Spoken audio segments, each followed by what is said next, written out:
Come on, got him, and we get the victory with that, all thanks to our monitor.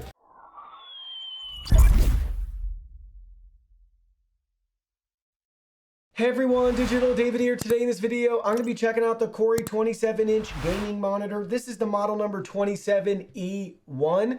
I did receive this product to review, but any opinion expressed in this video is strictly my own. That being said, if you're interested in this product, you want to find out more about it, the link to it will be in the video description. You can see the retail box and packaging right here with their logo and branding. So everything looks great. This is a 165 hertz gaming monitor with 1080p resolution. Now let's go ahead, let's open it up and look at the contents. Here are all the contents. First up, we have our customer service and contact card, followed by a quick start guide walking us through how to set up the stand and get everything installed. Next, you can see we have a full user guide and manual available in multiple languages, walking us through everything we need to know about this monitor with a nice introduction, functions of the on-screen display, troubleshooting, safety instructions continued, regulatory information, and some final notes. Then you can see we have an included DisplayPort cable right here, and we have our power cable. Then you can see we have our base and stand, so check this out. You can see how everything looks right here. Really nice, solid construction. And you can see the top part of it. This will be height adjustable, and we have tilt functionality with it. And last but not least, you can see the 27-inch monitor. Let's go ahead, let's look at that in more detail. Check out the display right here. Everything looks great. Very thin and slim bezel-less design. I can see where the screen stops. It's right about here with my fingertip. We have their logo and branding at the bottom, our menu controls. Let's flip it over to this side so you can see it right here. All of our menu buttons. We have our inputs right here too. We have HDMI, USB Type-C, and DisplayPort, as well as our audio, which is great. And then you can see we have our power. Let's flip it over to the back side so you can see we have our Kensington security lock right here, where we're gonna install our stand. And a really cool design on the back. Looks great. Love the blue contrast and color scheme they have going on with their logo and branding again. Now let's look at it from the side so you can get a feel for how thin this monitor is. And you can see it from the top. We do have some ventilation up top as well. Now let's go ahead, let's get the stand installed. Installing the stand does not require any additional tools, so you can see the two pieces that we have to fasten together right here. They're gonna go just like this and line up. And then you can see we have our threaded piece right here. There you go, you can see the thread that we're just gonna finger tighten in place. So check this out.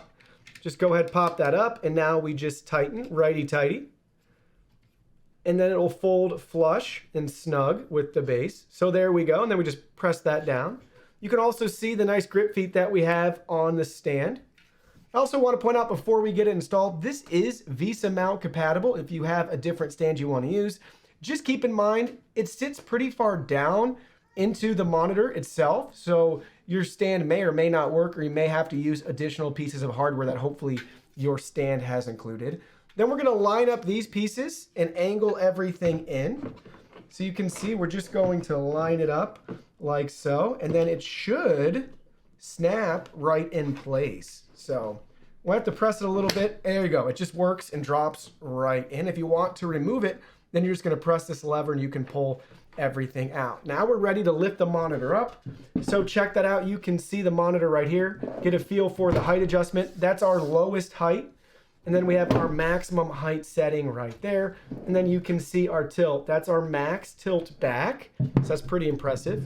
There's the max tilt back. And then here's our max tilt forward. And we actually have the ability to rotate it 90 degrees if we want to the left, or we can rotate it 90 degrees to the right. Doesn't matter which side, you can do that with this setup, and we still have the height adjustment and the tilt adjustment that way. So it's a really versatile stand, as you can see right here, and you can really configure it however you want. There is a swivel rotation as well too, so it really has everything you could possibly want in a stand. Full height, we have full swivel, full tilt, and we can actually change our viewing experience if we want to go from our horizontal to vertical or if we want to go from our landscape to portrait, you can do that with this stand. So you can see we have our monitor plugged in and powered on and everything looks great. First, let's bring up the menu right here. You can see the different options that we have. Let's go through them really quickly. So you can see first up for display, we can choose a couple different options here. We can change brightness, contrast, or DCR if we want. But let's go ahead, let's go back.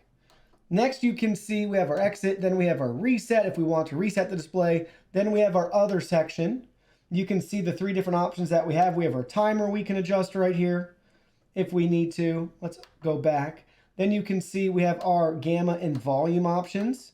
So the volume is going to be for the input volume. This does not have built-in speakers. And then you can see, I'll show you the gamma settings right here. So we can change our gamma as we desire. Then let's go back. You can see next up we have our input options, followed by our color temperature. So we can choose different colors right here.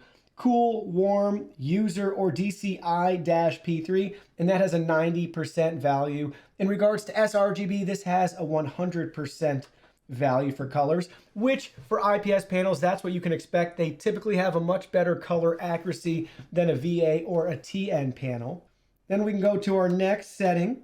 So that's going to be our mode. We have different mode options we can look at right here. Standard, cinema, FPS, RTS, and eye saver. If the blue light's bothering you, you have a nice mode there.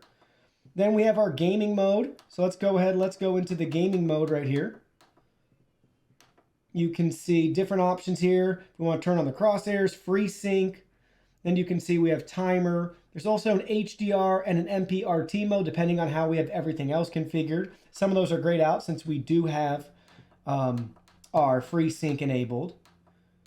And then lastly, you can see we have our language options right here. There are multiple languages available if you want to change the language for your display. So that's a quick look at the menu. Now let's go ahead, let's test out the picture settings. So first up, you can see we have an image on our screen, and I want to walk through the different image mode settings for us so you can get a feel for how everything's gonna look. So let's go ahead, let's enter in, and now you can see we're currently in the standard picture setting. Now we're gonna change it to cinema, and it does change. I would say what you notice is it's bluer in the cinema option. Then you can see we have FPS, it definitely gets brighter. Then we have RTS, and I can't tell much of a difference between the two.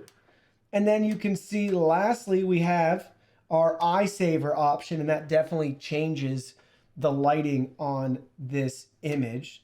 So we can cycle through those one more time. So you can see here standard, then you can see we have cinema, then you can see we have FPS, RTS, and eye saver. Now let's go ahead, let's try that out again, but with a video. Now you can see we got a video up on the display right here, and we're currently in standard mode.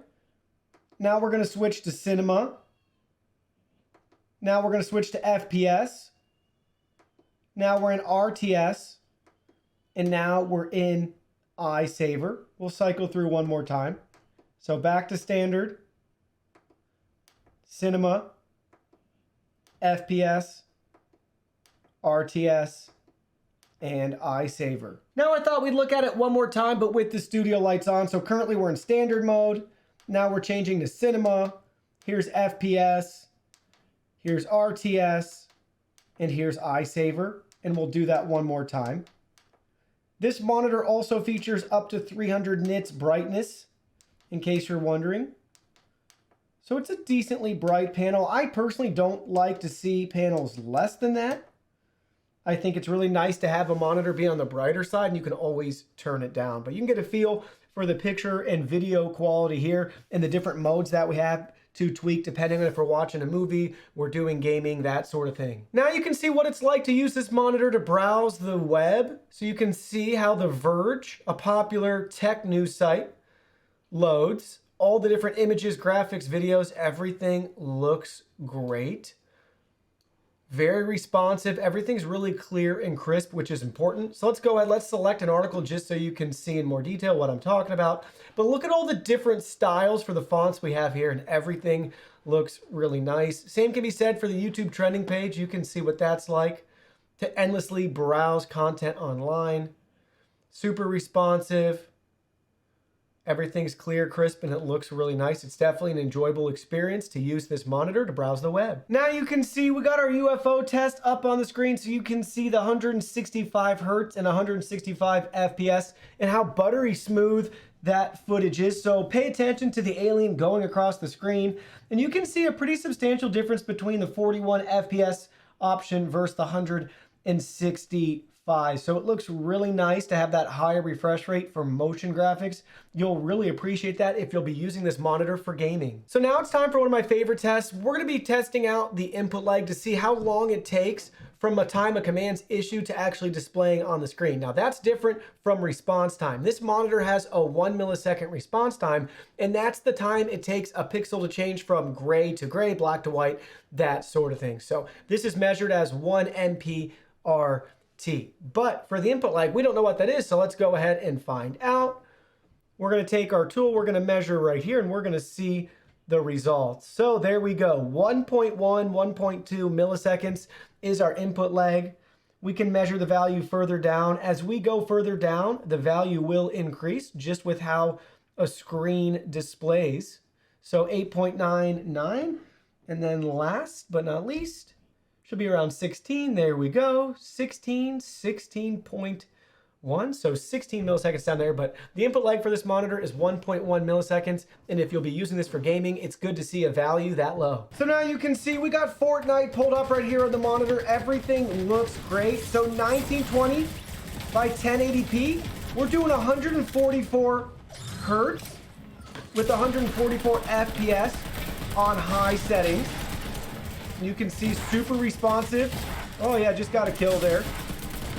And very, very fun to play on. You can see the image quality with the IPS panel is great. 1 millisecond response time, no issues. Moving around. Watch as we shake the screen back and forth. Do really quick movements in motion. Everything's really smooth. But as I always say, having a nice gaming monitor does not mean you're going to be good at gaming, but it can give you a slight advantage if you're actually already good at the game. Then having a high performance monitor definitely helps. But it's kind of like buying golf clubs. If you're not good at golf and you don't practice, you don't play often, and you buy really nice clubs, you're not going to be any better. Come on, got him, and we get the victory with that. All thanks to our monitor. So let me share with you guys my final thoughts in regards to this monitor. First, I want to say I've had a very enjoyable experience with it. It's simple and straightforward to set up. The tool-free design for the base and stand is awesome. And I gotta say, that stand is probably one of its best features, giving us full mobility. We can adjust the height, we can tilt it, we can rotate it, we can swivel it. So it's really a nice stand with a premium feel. And the rest of the build quality is great too. I love the thin bezel-less design, or very minimal bezels, I should say. That's really of most importance if you're gonna have multiple monitors side by side. You'll really enjoy that viewing experience much better. In regards to gameplay, very enjoyable to game on this. No complaints there. With the IPS panel, the color accuracy is great. And again, we still have good enough resolution at 1080p. If you want to push 165 hertz, 144 hertz with your setup, if it's capable of doing that, you will definitely enjoy this monitor. Now, with that being said, there are a couple things I'd like to see improved. I think the biggest one is price. The value isn't there if you're buying this at MSRP unless it changes in the future. And I know the market and everything's really out of control today with everything that's going on in the world with supply chain issues, tariffs, whatever. So that is always something that's kind of up in the air. But that being said, I'd like to see this come in at about $70, $80, $90 less than its current MSRP, just because there's other monitors that are name brand on the market that would offer similar specs. Maybe you don't get as nice of a stand or USB type C, but they'll save you a lot of money if you go that route. But if you're looking for this monitor and you need USB type C, you want a great stand, you want the 27-inch screen size, you are after 165 hertz and 1080p resolution, you'll really enjoy using this monitor. Outside of the price, I'd also like to see built-in speakers. That'd be a great way to add some additional value without that much cost. So that's the only thing I feel like the monitor itself is missing, is some built-in speakers. Now, typically you may use your headset or your own external speakers, and I totally get that, but I always come up with the saying that I'd rather have them and not need them than need them and not have them. But overall, really enjoyed this monitor. If the price can come down a little bit, I definitely think it's the way to go. Well, that concludes our video. Thank you so much for watching. Don't forget the product link will be in our video description below. Please go ahead, check it out, and do your shopping from there. Any purchase made through that link helps support our channel at no additional cost to you. So we're really grateful and thankful for all of your support. While you're at it, can you go ahead and hit that like button for us? And subscribe to our channel. We have new content coming out daily, and we don't want you to miss anything. Please go ahead and give us a follow online and make it a clean sweep. Facebook, Twitter, Instagram, Twitch, TikTok, Discord. You can message us on WeChat, check out our website, and join our free newsletter. Thank you guys so much for being here. Don't forget new content daily, and we can't wait to see you in our next video.